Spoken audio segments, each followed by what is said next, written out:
the meeting that could change how leaders think. What Ibn Arabi and Averroes teach modern leadership. Imagine a meeting between two of the greatest minds of the medieval world. One represented pure reason, the other represented pure intuition. One believed truth could be reached through logic, the other believed truth could be experienced directly through the heart.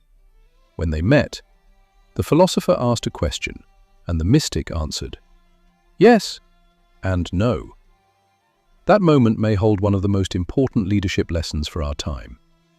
The meeting took place in 12th century Andalusia. The philosopher Ibn Rushd, known in the West as Averroes, was one of the greatest defenders of rational philosophy. He believed that the world could be understood through reason, logic, and disciplined thinking. At that time, a young mystic named Ibn Arabi had begun to gain a reputation for extraordinary spiritual insight. Curious, Ibn Rushd asked to meet him. The philosopher wanted to know something very specific. He asked the young mystic, "Is what you discover through spiritual experience the same as what we discover through philosophy?" Ibn Arabi replied, "Yes and no." And then he added something extraordinary. He said, "Between the yes and the no, spirits fly from their matter and heads separate from their bodies." The philosopher was stunned. He realized that the young mystic was pointing to something beyond pure reason.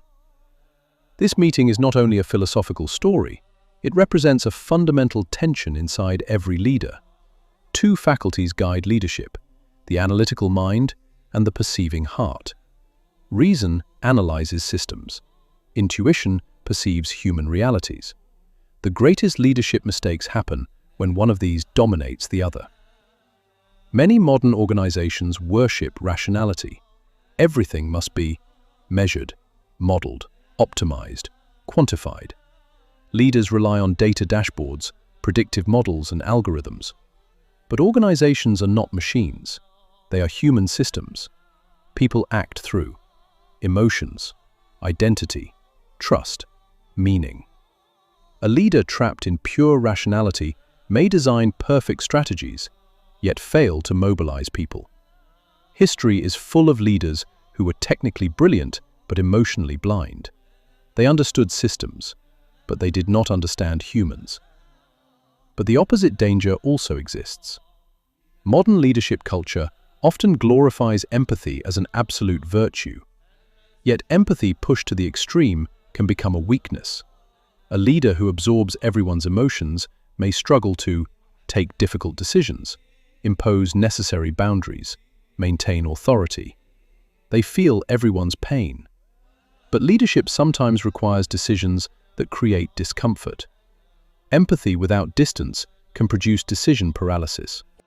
The Swiss psychologist Carl Jung once described psychological maturity as the integration of opposites.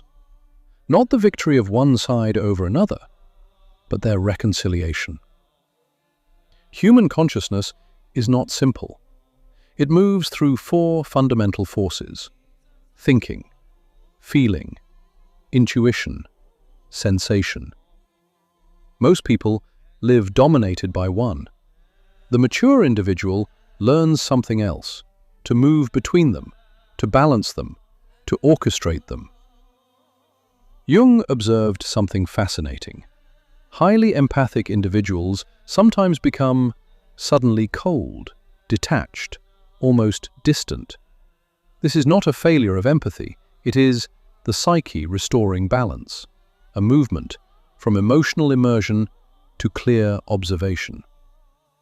And for leaders, this is a critical lesson.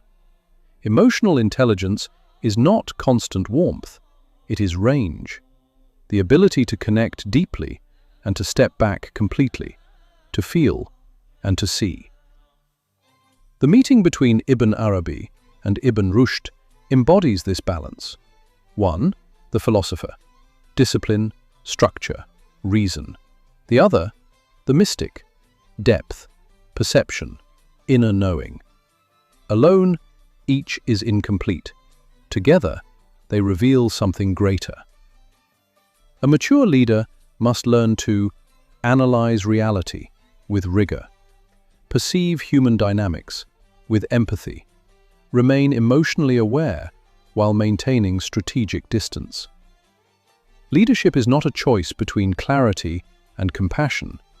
It is the mastery of both. Ibn Arabi's answer carries a deeper truth.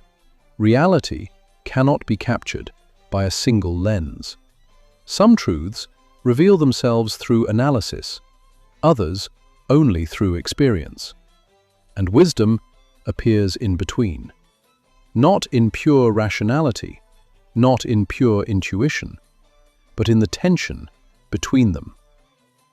That encounter happened more than 800 years ago, yet today its message feels even more urgent.